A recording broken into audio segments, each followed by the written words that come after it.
अस्सलाम वालेकुम नाजरीन, मैं हूं आपका होस्ट डॉक्टर काजी शाहजेबुद्दीन हमज़ा और आप देख रहे हैं प्रोग्राम हेल्थ टॉक पाकिस्तान। नाजरीन, प्रोग्राम में हम बात करते हैं डिफरेंट डिजीज़ पर और इस हवाले से आवाम की आगाही के लिए हमारे साथ स्टूडियो में तशरीफ़ फरमा होते हैं पाकिस्तान भर से माहिर medical practitioners and health experts. आज हम फिज़ियोथेरेपी की सीरीज़ 2 का आगाज़ कर रहे हैं और आज का हमारा टॉपिक है frozen shoulder and basics to weight loss. इस हवाले से आज हमारे साथ स्टूडियो में तशरीफ़ फरमा है डॉक्टर मोहेब जोनाथन, जो कि स्पोर्ट्स फिजियोथेरेपिस्ट हैं। इसके साथ साथ डायरेक्टर हैं एट थलीन physical therapy, certified kinesiotaping practitioner. बहुत शुक्रिया डॉक्टर साहब, आपने प्रोग्राम के लिए वक्त निकाला। डॉक्टर साहब, फिजियोथेरेपी बेसिक से हम स्टार्ट करेंगे। मैं जानना चाहता हूँ कि फ़िज़ियोथेरेपी है क्या और इसमें कैसे लोगों को ट्रीट किया जाता है। देखिए, बेसिकली जो फिजियोथेरेपी है उसमें हमें एक चीज़ का ये पता होना चाहिए कि जो बेसिक डेफिनेशन हमें हमारी डिग्री के स्टार्ट में पढ़ाई जाती है वो ये होती है कि treatment of any disease without the use of surgery and medication. सही, ठीक है, कि किसी भी मर्ज़ का इलाज, किसी भी दर्द का इलाज बगैर किसी दवा के, बगैर किसी सर्जरी के। ठीक है, तो ये इसकी बेसिक डेफिनेशन है। सही। और साथ ही साथ फिर इसमें क्या होता है कि डिफरेंट तरह की डिजीज़ होती हैं, डिफरेंट तरह की पेन्स होते हैं, बॉडी पेन्स होती हैं। उसके लिए डिफरेंट स्पेशल टेस्ट्स करवाए जाते हैं ताकि उनको डायग्नोस किया जाए। जब मरीज़ डायग्नोस होता है तो डायग्नोसिस के बाद फिर उसका एक ट्रीटमेंट प्रोटोकॉल बनाया जाता है और उसको सेशंस रिकमेंड किए जाते हैं कि आया ये 7 से 8 सेशन में ठीक होगा, 3 से 5 में ठीक होगा। वो टोटली डिपेंड करता है आपकी असेसमेंट के बाद। सही है। इसमें हम एग्जांपल्स रख सकते हैं। एक तो हमारा टॉपिक है फ्रोजन शोल्डर, उसको हम डिटेल में डिस्कस करेंगे।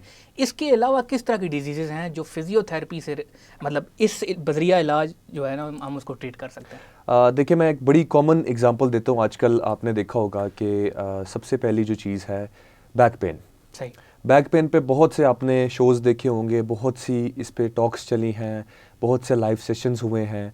ये बड़ा ड्यूरिंग द कोविड इसका ऑनसेट बहुत तेज़ हुआ है, क्योंकि 3 महीने जब लॉकडाउन रहा है, वर्क फ्रॉम होम रहा है, लोग घर पे बैठे हैं, क्लासेस ऑनलाइन हुई हैं, जो दफ्तरी मामलात थे वो भी घर पे, फिजिकल एक्टिविटी कम रही, फिजिकल एक्टिविटी बहुत डिक्रीज़ हो गई थी, तो बैठना बहुत ज़्यादा हो गया था। तो ये जो मर्ज़ है ये ज़्यादा बैठने से ही होता है, क्योंकि जब आप एक्सेसिव सिटिंग करते हैं तो आपके मसल्स की एक लिमिट है। सही। उसके बाद मसल्स में रुकावट आ जाती है, मसल थक जाता है। जब मसल थकता है तो वो अपनी सारी फोर्स, जो स्ट्रक्चर्स हैं आपके अंदर, डीपर स्ट्रक्चर्स होते हैं, नर्व्स होती हैं, आपके लिगामेंट्स होते हैं, आपकी बोन्स होती हैं, उस पे ये स्ट्रेस डालना स्टार्ट कर देती है, जिसकी वजह से पेशेंट चंद महीनों बाद, चंद हफ्तों बाद, या अगर वो एथलेटिक है तो कई साल लग जाते हैं उसको, उसके बाद वो कंप्लेन करता है कि मुझे बैक पेन शुरू हो गया है। सही है। तो ये हमारे लिए एक बड़ा आइडियल केस होता है कि physiotherapy is the best solution of the lower back pain. सही। डॉक्टर साहब, आपके जो प्रोफाइल है उसके अंदर एक वर्ड लिखा हुआ है स्पोर्ट्स फिजियोथेरेपिस्ट। जी जी। स्पोर्ट्स फिजियोथेरेपिस्ट क्या होता है और ये कैसे एक खिलाड़ी की कारकर्दगी को बेहतर कर सकता है? देखिए, जैसे आपको पता है कि एक शोबा जब किया जाता है तो उसकी डिफरेंट स्पेशलाइजेशंस होती हैं, तो उन्हीं में से ये एक स्पोर्ट्स फिजिकल थेरेपी जो है ये एक स्पेशलाइजेशन है उसकी, जो कि आपकी डिग्री के बाद की जाती है। सही। इसके अंदर बेसिकली क्या किया जाता है कि हमारा इंटरेक्शन जो होता है वो यूजुअली एथलीट्स, खिलाड़ी जो होते हैं किसी भी किस्म के स्पोर्ट्स के, उनके साथ किया जाता है। सही। उसमें क्या है, आपको पता है कि जब इंसान या कोई खिलाड़ी किसी भी किस्म की स्पोर्ट्स एक्टिविटी करता है तो इंजरीज बहुत कॉमन होती हैं। हम बचपन में स्ट्रीट क्रिकेट भी खेलते थे तो कभी चोट लग गई, कभी गिर गए हम। तो एक एथलीट जो एक प्रोफेशनल स्पोर्ट कर रहा है, एक हाई इंटेंस स्पोर्ट कर रहा है जिसमें पूरी दुनिया उसको देख रही है, उसकी इंटेंसिटी बहुत तेज़ होती है। सही। तो उसमें in the heat of the moment injuries हो जाती हैं, डिफरेंट टाइप की जिसे कहते हैं मस्कुलर इंजरीज हो जाती हैं, कुछ लोगों को सवेयर इंजरीज हो जाती हैं कि बोन में डिफॉर्मिटी आ गई, मतलब फ्रैक्चर्स हो गए, कुछ भी ऐसे हो गए। तो हमारा इंटरेक्शन उनके साथ किया जाता है और एक खिलाड़ी जो होता है उसका सारा सरमाया, उसका जो स्पोर्ट्स है, उसका जो कैरियर है उस पर होता है। तो वो जितना देर अपनी फॉर्म से बाहर रहेगा उसका उतना नुकसान है।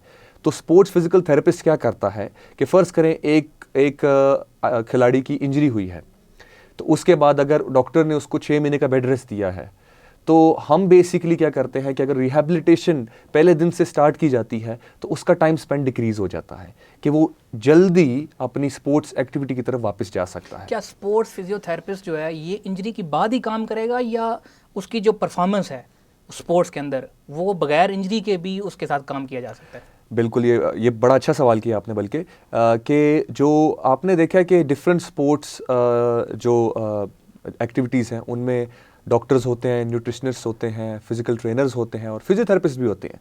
तो इसमें किया क्या जाता है कि स्पोर्ट्स का कोई भी टूर्नामेंट है, कोई भी मैच है, उससे पहले आपके जो ये जितने भी हेल्थ प्रोफेशनल्स हैं ये थॉरो असेसमेंट करते हैं खेल में जाने से पहले कि किसी किस्म का कोई पेन खिलाड़ी को पहले से तो नहीं हो रहा कि वो कहीं दर्द को बर्दाश्त कर रहा हो, अभी बर्दाश्त के काबिल है, तो जब वो स्पोर्ट शुरू करे तो उसको इंजरी हो जाए।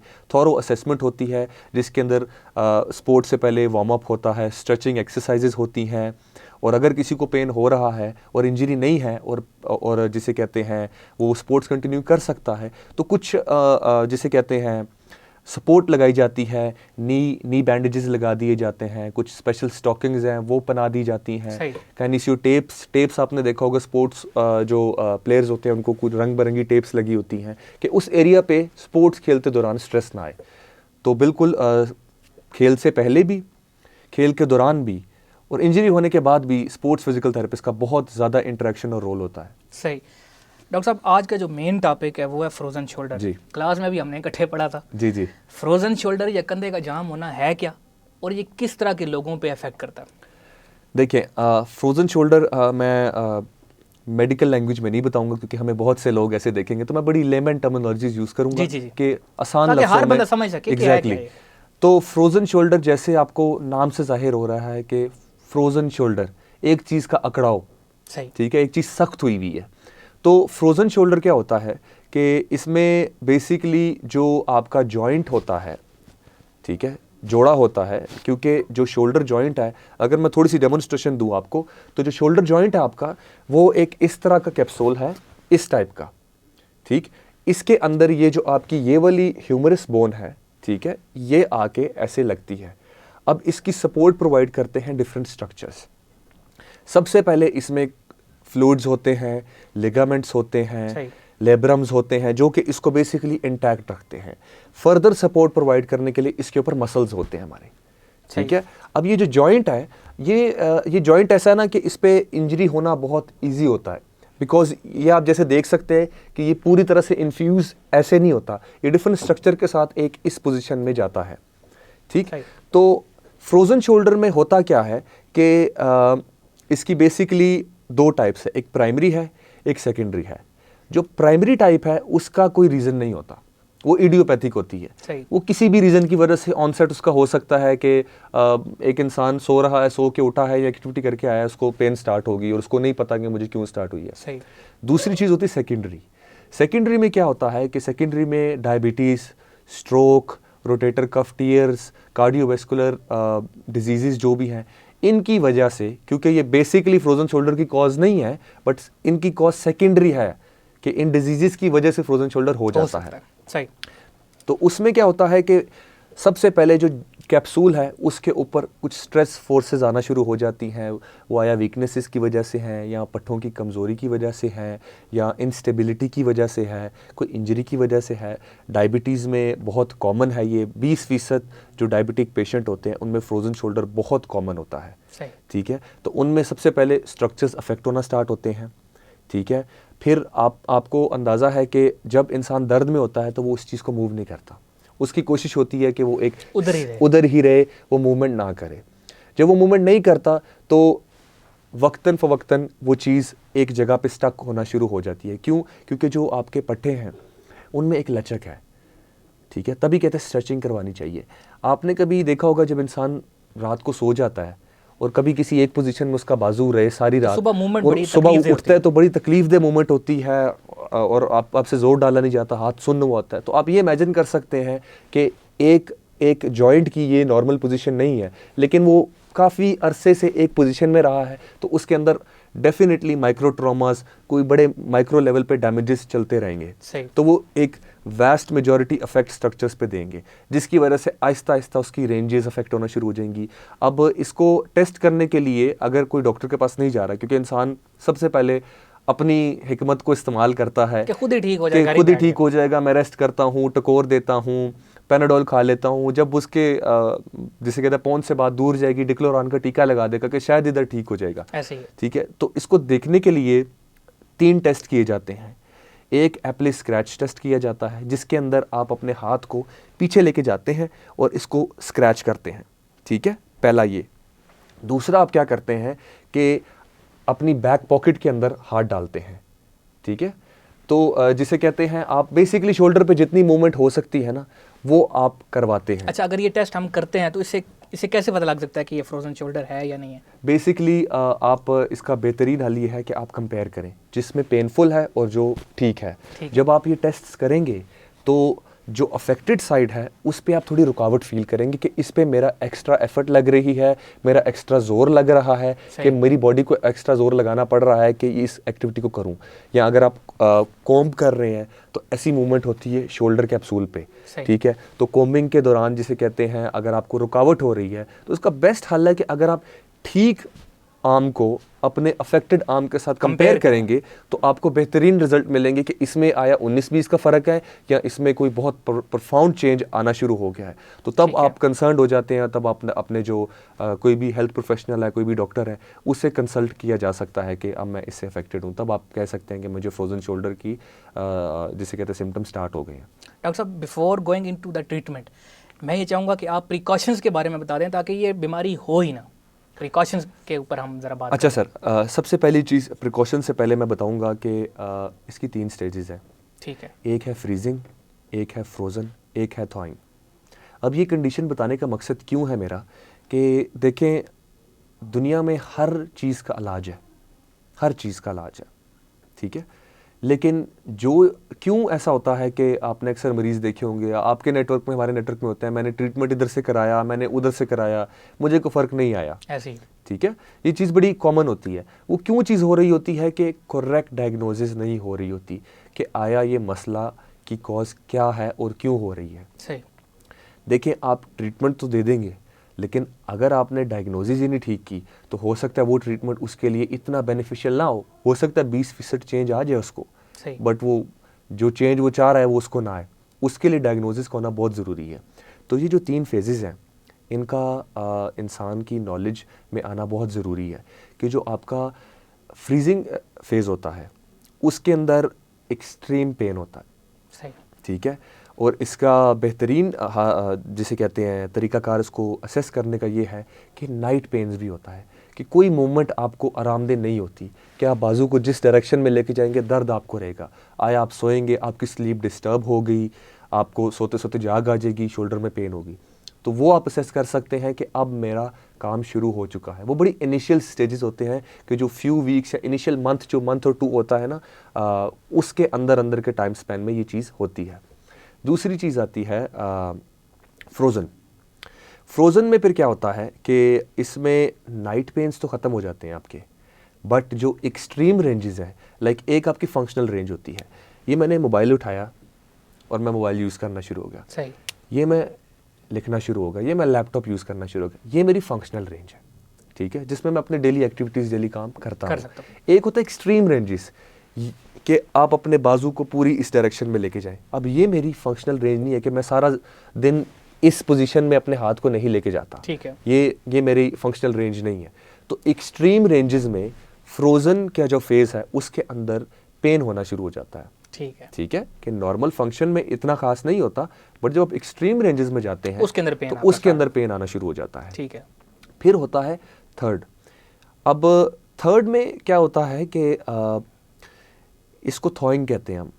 अब थॉइंग में क्या होता है कि आपका पेन कंप्लीट ख़त्म हो जाता है, किसी किस्म का आपको पेन नहीं होता, और तकरीबन 12 महीने से 24 महीने, 1 साल से 2 साल तक ये इस फेज़ को जाने में शोल्डर टाइम लेता है। जो रिसर्च बेस जो आपकी जो असेसमेंट है ना, वो है डाटा है।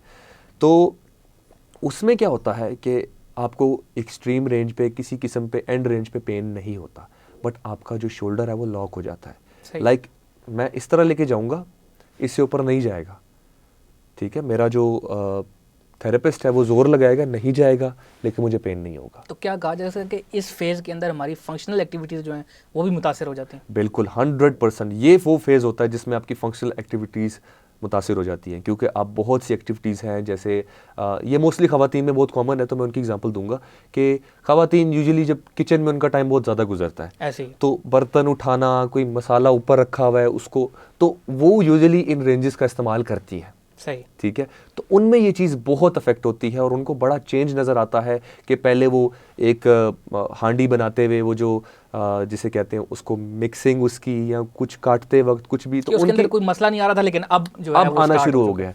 तो उनमें बहुत ज़्यादा कॉमन होता है। डेफिनेटली मेल्स के अंदर भी जब वो कभी भी एक्सट्रीम रेंजेस पे जाते हैं, मेल्स ड्राइविंग बहुत करते हैं, तो ड्राइविंग के दौरान जब आप अपने हाथ को मूव करेंगे, जब कोई चीज़ आपने उठानी है, तो आपको रुकावट का सामना करना पड़ेगा। तो इसके अंदर फिजियोथेरेपी का बहुत रोल होता है कि हम बेसिकली क्या करते हैं कि अगर तो मरीज़ हमारे पास इनिशियल टाइम पे आ जाए तो हम उसको थॉइंग तक जाने ही नहीं देते, सही, ठीक है, क्योंकि उसकी रिहेबिलिटेशन स्टार्ट Early कर दी start हो जाती है, ठीक है। बट मोस्टली फ्रोजन शोल्डर के पेशेंट एंड में ही आते हैं, जब हर चीज़ फेल हो जाती है, जब हर चीज़ में रुकावट आ फंक्शनल जाती है, एक्टिविटीज रुक जाती हैं, जब जब कहते हैं ना कि जब वो जितना कुछ कर सकते थे, जितनी पेन किलर दवाइयाँ रेजिस्टेंट हो जाती है ना, तब वो कहता है कि मुझे रिकमेंडेशन आया, रेफरल आया कि फिजियो करवानी चाहिए। तो यूजुअली जो कॉमन लोग होते हैं वो थर्ड फेज में ही आते हैं, तो हम उसी को फोकस कर लेते उसी हैं को और उसी का फोकस कर ट्रीटमेंट लेते पे हम हैं। बात कर अब लेते उसके ट्रीटमेंट में क्या होता है कि एक चीज़ को बनने में देखें 12 महीने से 2 साल लगे, हैं। ठीक है, ठीक है, तो इसकी रिकवरी में भी टाइम लगेगा। और आप इमेजिन कर लें कि अगर इसकी रिकवरी नहीं होगी, इसकी फिजियो नहीं होगी, तो ये टाइम और ज़्यादा इंक्रीज़ हो जाएगा। और उसमें सिर्फ शोल्डर ही नहीं इफेक्ट होगा, फिर आपके जो बैक के मसल्स हैं, सारे मसल्स हैं, वो आहिस्ता आहिस्ता एक अकड़ाव में आना शुरू हो जाएंगे। आप एक पोस्चर अपना लेंगे जो कि आपकी स्पाइन के लिए बड़ा डेंजरस होगा। सही, आप बिल्कुल ऐसे हो जाएंगे। एक्स्ट्रा स्ट्रेस फोर्सेस, आपको जो पैरास्पाइनल मसल है, जिनका काम मूवमेंट नहीं है, जिनका काम पोस्चर को मेंटेन करना है, उस पे आना शुरू हो जाएंगी, जिसकी वजह से सिर्फ शोल्डर तक बात नहीं रहेगी, एक बड़ा प्रोफाउंड सा इफेक्ट आना शुरू हो जाएगा थ्रू आउट बॉडी के अंदर। तो उसमें क्या होता है कि अगर फिजियो शुरू कर दी जाए तो ये जो रिकवरी का टाइम है कि फ़र्ज़ करें अगर, क्योंकि एक और चीज़ मैं ऐड करूँगा कि ये सेल्फ लिमिटिंग डिजीज़ है, सही, या कंडीशन है कि कुछ लोगों में ये दो साल के अंदर, 2.5 साल बाद बनने के बाद ठीक हो जाती है, आहिस्ता आहिस्ता, बहुत आहिस्ता आहिस्ता। बट कुछ फीसद लोगों में ये डिज़ीज़ बहुत ज़्यादा टाइम ले लेती है, 3 से 4 साल से ज़्यादा टाइम लगता है उनको वापस अपनी इनिशियली जो शोल्डर की मूवमेंट थी उस पे आने पे। तो हम क्या करते हैं एज अ फिजियोथेरेपिस्ट कि हम उस 3 से 4 साल को या उस 2 साल को बहुत शॉर्ट कर देते हैं कि अगर उसकी रेगुलर फिजियो हो रही है, एक्सरसाइजेज हो रही है, पेशेंट घर पे भी परफॉर्म कर रहा तो है, अर्ली रिकवर कर जाएगा, तो अर्ली रिकवर कर जाएगा। हम टाइम स्पैन को बहुत शॉर्ट कर देंगे कि सालों को हम मंथ्स में ले जाएंगे, मंथ्स को हम वीक्स में ले जाएंगे, वीक्स को हम डेज में ले जाएंगे। ठीक है डॉक्टर साहब, ट्रीटमेंट और स्पेसिफिक हमारा फोकस है एक्सरसाइजेज पे। जी, तो फ्रोजन शोल्डर का जो पेशेंट है वो क्या एक्सरसाइजेज करे कि वो उसकी बीमारी ठीक हो जाए? अच्छा, ऐसा है कि अगर तो वो एक फिजियो के पास नहीं जाता, अगर वो घर पे ही होता है, फॉर सम रीज़न वो नहीं जा सकता, किसी ऐसे एरिया में रहता है जहाँ पे फैसिलिटीज़ अवेलेबल नहीं है, तो उनके लिए कुछ 1-2 एक्सरसाइजेज हैं। वो ये है कि पेंडुलम एक्सरसाइजेज हम रेफ़र करते हैं हमारी उसमें। वो कर सकते हैं कि कोई 1 kg का वेट या कोई वाटर बॉटल भर के, तो जैसे कुर्सी है, कुर्सी को अपने इस जगह पे लेके आके, तो बेसिकली ये पेंडुलर एक्सरसाइजेस कर सकते हैं बाजू को ढीला छोड़ के, ठीक है, ताकि थोड़ी मूवमेंट वहाँ पे होती रहे। ठीक है, ठीक है। और जो मसल को आपने उस पोजीशन में नहीं रहने देना, अपनी रेंजेस को करते रहना है, ठीक है। पेनफुल होगा या नहीं जाएगा, बट आपने अपने मसल्स को स्ट्रेचिंग वगैरह खुद से करवाते रहना है, ताकि आपका जो शोल्डर है वो और ज़्यादा अकड़ाव में, और ज़्यादा जकड़न में ना आए। सही, ठीक होगा। डॉक्टर साहब, ये फ्रोजन शोल्डर का पोर्शन हमारा कवर होता है यहाँ पे। अब हम आते हैं वेट लॉस पे। मैं चाहता हूँ सबसे पहले आप एक ओवरव्यू दें कि अगर कोई शख्स वेट लॉस करना चाहता है तो वो क्या कर सकता है? अच्छा, इसमें जो बड़ी अहम चीज़ है ना जहन में रखने वाली, वो ये है कि वेट लॉस जो टर्मिनोलॉजी है ना, वो कोई एक स्पेसिफिक या जनरल नहीं है। सही। वो हर इंसान के लिए फ़र्क है। ठीक है। एक एथलीट के लिए वेट लॉस की जो फेज़ है वो फ़र्क है। ठीक है। एक फ़ीमेल के लिए फ़र्क है। सही। ठीक है। प्री ऑप या पोस्ट ऑप के लिए वेट लॉस फ़र्क है। सही। ठीक है। एक नॉर्मल मरीज़ के लिए फ़र्क है। ठीक है। बिकॉज उनकी मेटाबॉलिक रेट्स, उनकी एनर्जी कंजप्शन, ठीक है, एनर्जी एक्सपेंडिचर टोटली डिफरेंट है एक दूसरे से। एक बंदा बैठता है, एक बंदा खेलता है, एक फीमेल है वो घर के कामों में, फिजिकल एक्टिविटी में फ़र्क फिजिकल एक्टिविटी में बहुत ज़मीन आसमान का फ़र्क है। तो वेट लॉस के लिए क्या किया जाता है कि पेशेंट स्पेसिफिक प्रोटोकॉल दिया जाता है। सही। ठीक है। तो उसमें यूजुअली क्या किया जाए कि फ़र्ज़ करें फीमेल्स की अगर मैं बात करूं तो उनकी एनर्जी नीड वैसी नहीं होती इतनी। सही। वो आपने देखा होगा कि हमारे घर भी ख़वातीन हैं, वो सबको खाना खिला देंगी, खुद नहीं खाएंगी, लेकिन वेट गेन फिर भी हो रहा होगा क्योंकि वो डिप्रेशन, स्ट्रेस वगैरह, घर का प्रेशर अलग से, ख़ानदान का प्रेशर अलग से, फिजिकल एक्टिविटी भी कम होती है। फिजिकल एक्टिविटी बहुत कम होती है। यूजुअली फीमेल्स ये समझती हैं कि घर के काम करना फिजिकल एक्टिविटी है। आपने कभी नोट किया कि आप सारा दिन चलेंगे, वॉक करेंगे, ठीक है, काम के सिलसिले में, लेकिन जब आप घर आके खाना खा के वो 5 मिनट की गली में वॉक करेंगे ना, तो आप फ्रेश महसूस करेंगे। ऐसे ही। बट कुछ लोग कहते हैं मेरा चलना बहुत ज़्यादा है, मैंने ऑलरेडी मैं ऑलरेडी इतनी वॉक कर रहा हूँ, बट उनको ये अंदाज़ा नहीं है कि वो काम था। बट एक जो वाकई में वॉक होती है वो 5-10 मिनट की भी बहुत बेनिफिशियल होती है आपके लिए। सही है। तो फीमेल्स के लिए क्या किया जा सकता है कि डाइटिंग का मतलब ये नहीं कि आपने खाना पीना छोड़ दिया। डाइटिंग का मतलब होता है कि डाइट आपकी स्पेसिफिक होगी। सही। जैसे मैं अपने मरीजों को रिकमेंड ये करता हूँ, अगर वो वेट लॉस की तरफ जा रहे हैं अकॉर्डिंग टू देयर प्रोफेशन या according to their designation, occupation क्या है उनका, कि आपने जनरल अगर बताऊँ तो हाई प्रोटीन लो कार्ब। सही। ठीक है, कि वो बेसिकली जो प्रोटीनिश फूड्स हैं वो ज़्यादा कंज्यूम करेंगे और कार्ब्स को डिक्रीज़ कर देंगे। रोटी हो गई, ब्रेड होगी, ऐसी चीज़ों को वो बड़े माइन्यूट लेवल पे कंज्यूम करेंगे। ठीक है। और जो प्रोटीन है, प्रोटीन जैसे मछली हो गई, जैसे चिकन हो गई, जैसे किडनी बीन्स हो गई, लोबिया हो गया, ऐसी चीज़ों में दालें हो गई जो प्रोटीन इनरिच हैं, उनका इस्तेमाल मैं उनकी डाइट में इंक्रीज़ कर देता हूँ। उससे होता क्या है कि जो कार्ब्स हैं, कार्ब्स का डेफिसिट आता है। ठीक है। जब कार्ब्स बॉडी को नहीं मिलते तो वो नेचुरली क्या करती है, अपनी सेकेंडरी जो फूड की जो इनटेक है ना, उस पे आ जाती है, जो कि फ़ैट है। सही। तो फैट बर्न होना शुरू हो जाता है।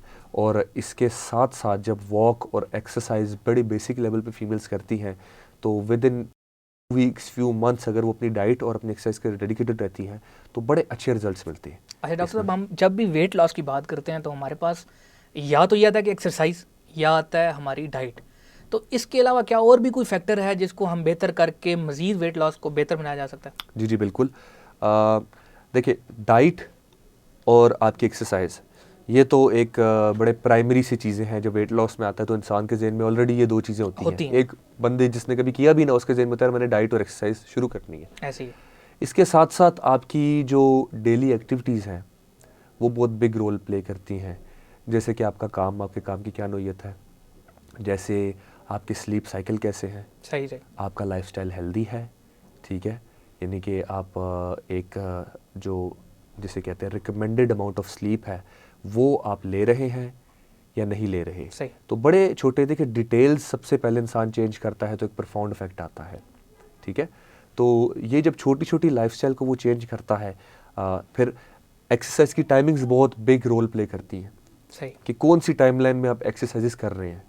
ठीक है। अगर तो आप दिन के टाइम पे कर रहे हैं तो आपको सारा दिन मिल जाता है रिकवरी का।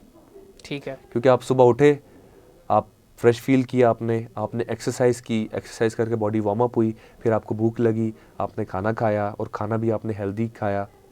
उसके बाद सारा दिन आपकी बॉडी के पास रिकवरी का टाइम था। ठीक है। उसमें भी आपने डाइट वगैरह ली, तो वो एक टाइमलाइन बहुत अच्छी है। बट कुछ लोग जो कि उस टाइमलाइन में नहीं आ सकते, दफ्तरी लोग जिन्होंने बड़ी अर्ली मॉर्निंग काम पे जाना हो, कुछ भी जाना हो, तो वो फिर क्या कर सकते हैं कि अपनी डाइट का बड़ा ख्याल रख सकते हैं। क्योंकि मैं अपने मरीज़ों को ये कहता हूँ कि 75 to 80% आपकी डाइट है सही, और 20% एक्सरसाइज है। ठीक है। ठीक है। एक being a sports physical therapist मैं एक एग्जांपल दूंगा यहाँ पे कि एक कोट था जो मैंने सोशल मीडिया पे पढ़ा कि abs are made in the kitchen, सही, 6 पैक किचन में बनते हैं। तो ये बड़ी डीप बात है, सिर्फ इसको समझने की हमें ज़रूरत है कि कितनी इंपॉर्टेंट डाइट है हमारी।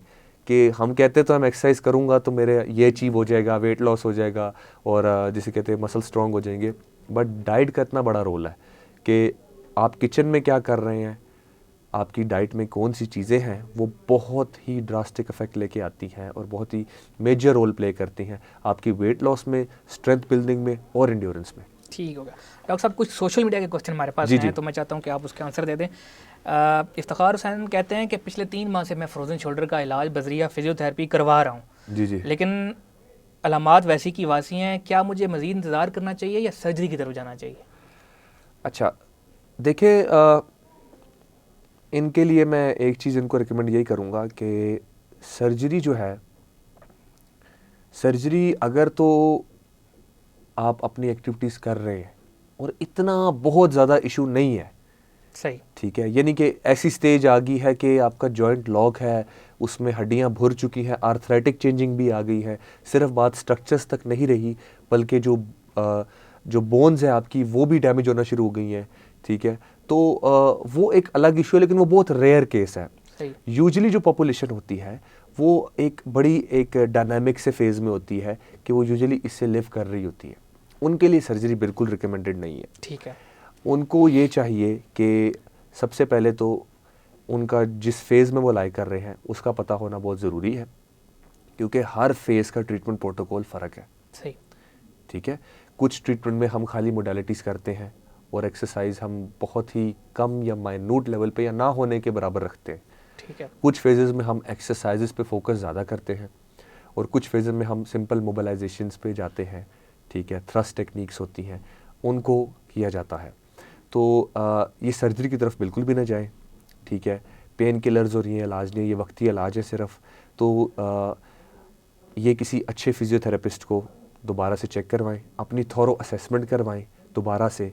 और देखिए, पेशेंट की एजुकेशन होना बहुत ज़रूरी है कि उसको खुद भी पता होना चाहिए कि मुझे क्या है। ठीक है, और शुरू में भी आपने बात की कि कभी कभी डायग्नोसिस सही ना होने की वजह से भी प्रॉब्लम। एग्जैक्टली।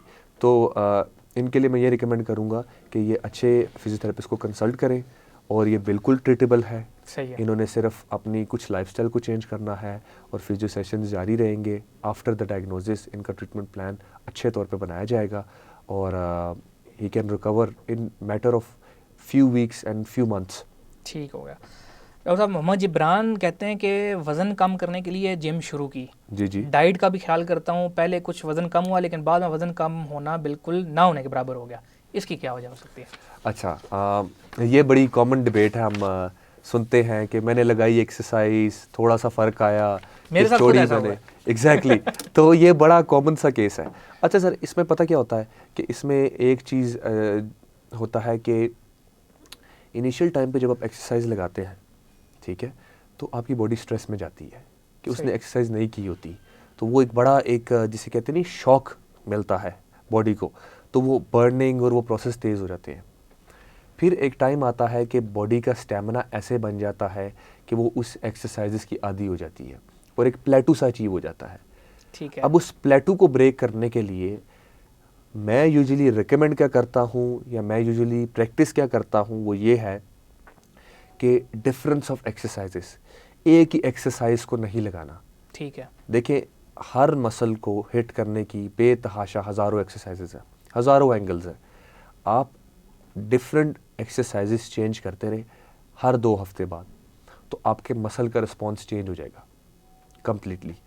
साथ ही साथ अगर वो डाइट कर रहे हैं, ठीक है, तो उनको फिर ये देखना है कि क्या ये डाइट अब मेरे पे वो उस तरह से इफेक्टिव नहीं है कि जैसे पहले इफेक्टिव थी। शुरू में वज़न कम हुआ, फिर जिसे कहते हैं बॉडी ने एक होम्योस्टेसिस मेंटेन कर लिए, एक आदत सी बना ली कि ये डाइट है, अब मुझे जीना इसी के साथ है, तो उसने अपनी कंजप्शन अकॉर्डिंगली एडजस्ट कर दी, बॉडी लेवल्स अकॉर्डिंगली एडजस्ट हो गए, क्योंकि ह्यूमंस बहुत अडेप्टेबल होते हैं।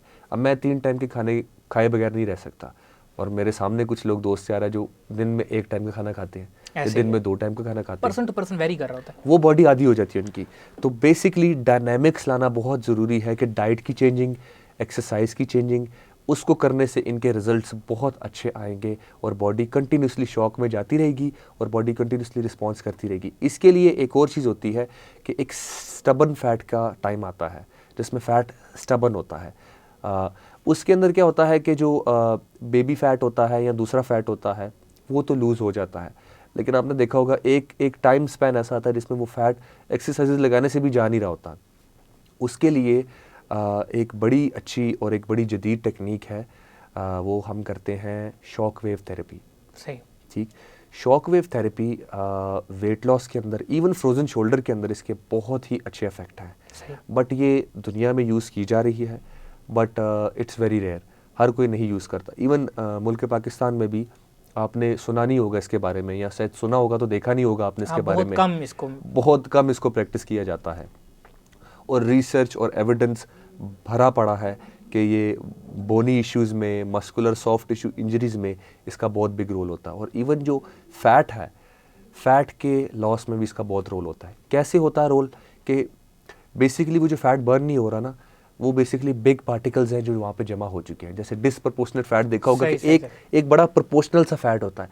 एक होता है इंसान एक जगह से एक होता है, दूसरी जगह से एक होता है, दूसरी जगह से एक, तो वो बड़ा डिसप्रपोर्शनेट सा फैट होता है। उसमें कुछ हाई कंपोनेंट्स वहाँ जाके स्टोर हो जाते हैं फैट के, जो एक्सरसाइज से नहीं जाते। ऐसे ही शॉक वेव क्या करती है, वो sound waves, acoustic waves use करती है, ठीक है, और उससे बेसिकली जिस एरिया में फैट है वहाँ पे वो माइनर शॉक्स दे के, ठीक है, साउंड वेव्स के थ्रू उन पार्टिकल्स को ब्रेक करती है। सही, जब वो बिग पार्टिकल ब्रेक होता है तो देन अगेन जब एक्सरसाइज रिजीम कंटिन्यू की जाती है तो फैट, वो वाला फैट लूज हो जाता है। सही। डॉक्टर साहब, कमर ज़हूर कहते हैं कि क्या वज़न कम करने के लिए सिर्फ कार्डियो एक्सरसाइजेज काफ़ी हैं? वज़न कम करने के लिए कार्डियो एक्सरसाइज, अक्सर मेरी प्रैक्टिस में भी ये है कि जब आप जिम जाते हैं तो वहाँ पे जो इंस्ट्रक्टर होते हैं, चाहे वो क्वालिफाइड हों या ना, वो यही कहते हैं कि जी आप ये ट्रेडमिल करें तो आपका वज़न कम हो जाएगा। तो क्या ये ऐसे ही है? सर उसमें ये है कि इस चीज़ का पता होना बहुत ज़रूरी है सॉरी, उस चीज़ का पता होना बहुत ज़रूरी है कि उसका गोल क्या है। कुछ लोग हैं उनको बॉडी नहीं चाहिए होती, वो चाहते हैं मेरा खाली वेट लूज़ हो जाए, मुझे कोई शेप नहीं चाहिए, कोई मैंने बॉडी बिल्डर फिजिक नहीं बनानी। तो ये गोल टू गोल वेरी करता है। सही। लेकिन cardio, no doubt cardio is effective in weight loss. आपकी एंड्योरेंस को बढ़ाता है, आपकी जो लंग्स की कैपेसिटी है, क्योंकि ज़ाहिर बात है जब आप इंटेंस रनिंग करते हैं तो आपकी ब्रीदिंग तेज़ होती है, आपके लंग्स कंटिन्यूसली एक्सपैंड कर रहे हैं, कॉन्ट्रैक्ट कर रहे हैं, उनकी कैपेसिटी इंक्रीज़ हो रही है, स्टैमिना इंक्रीज़ हो रहा है, हार्ट रेट आपका इतनी इंटेंस एक्टिविटी में एडजस्ट कर रहा है आपका, तो डेफिनेटली वेट लॉस होगा, आपकी कार्डियोपल्मोनरी फिटनेस बहुत अच्छी होगी, हर चीज़ होगी। तो ये डेफिनेटली इफ़ेक्टिव है अगर सिंपल गोल उनका वेट लॉस है। सही। बट अगर साथ वो कुछ और चाहते हैं कि मैं चाहता हूँ कि मेरा फैट बर्न हो जाए लेकिन मेरे पे मसल भी आए, तो फिर डेफिनेटली उनको cardio along with cardio strength training की तरफ भी जाना पड़ेगा ताकि वो मसल गेन उनका हो और फैट सारा लूज़ हो जाए। डॉक्टर साहब बहुत शुक्रिया आपके कीमती वक्त का। नाज़रीन, यहाँ पे प्रोग्राम का वक्त ख़त्म हुआ चाहता है। फिजियोथेरेपी के ऊपर इस सीरीज़ का अगले प्रोग्राम जो हैं वो चलते रहेंगे।